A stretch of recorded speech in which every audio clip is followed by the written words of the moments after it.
સમાચાર ભાવનગરથી છે કે જ્યાં એક હિન્દુ સગીરાને શિકાર બનાવવામાં આવી છે। હિન્દુ સગીરાને પ્રેમ જાળમાં ફસાવીને 5 વર્ષ સુધી બ્લેકમેલિંગ કરીને દુષ્કર્મ આચરનાર આરોપીની પોલીસે ધરપકડ કરી।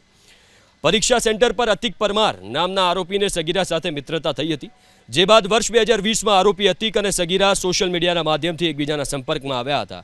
બંને વચ્ચે પ્રેમ સંબંધ બંધાયા બાદ આરોપી અતિકે સગીરાના આપત્તિજનક તસવીરો અને વિડીયો બનાવીને બ્લેકમેલ કરવાનું શરૂ કર્યું। એટલું જ નહીં, અવાવરૂ જગ્યા પર લઈ જઈને સગીરા પર દુષ્કર્મ ગુજાર્યાનો પણ આરોપી અતિક પર આરોપ છે। પોલીસે નોંધેલી ફરિયાદમાં આરોપીએ સગીરાના સોનાના દાગીના પણ પડાવી લીધા હતા। આરોપી અતિકનો એટલો ત્રાસ વધી ગયો હતો કે સગીરા બોર્ડની પરીક્ષા પણ આપી શકી ન હતી। એટલું જ નહીં, ભાવનગર છોડીને સગીરા અમદાવાદ આવી તો આરોપી અતિકે ત્યાં પણ તેનો પીછો કર્યો।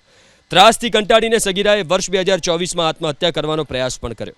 આરોપીનો ત્રાસ વધતા આખરે સગીરાએ હિંમત દાખવીને પરિવારજનોને જાણ કરી 181 હેલ્પલાઇન પર ફોન કરીને સગીરાએ પોતાની આપવીતી જણાવી।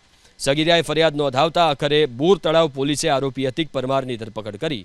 પોલીસ હાલ આરોપીના મોબાઈલ CDR તપાસીને અન્ય કોઈ શખ્સની મદદગીરી હતી કે કેમ તે દિશામાં તપાસ કરી રહી છે।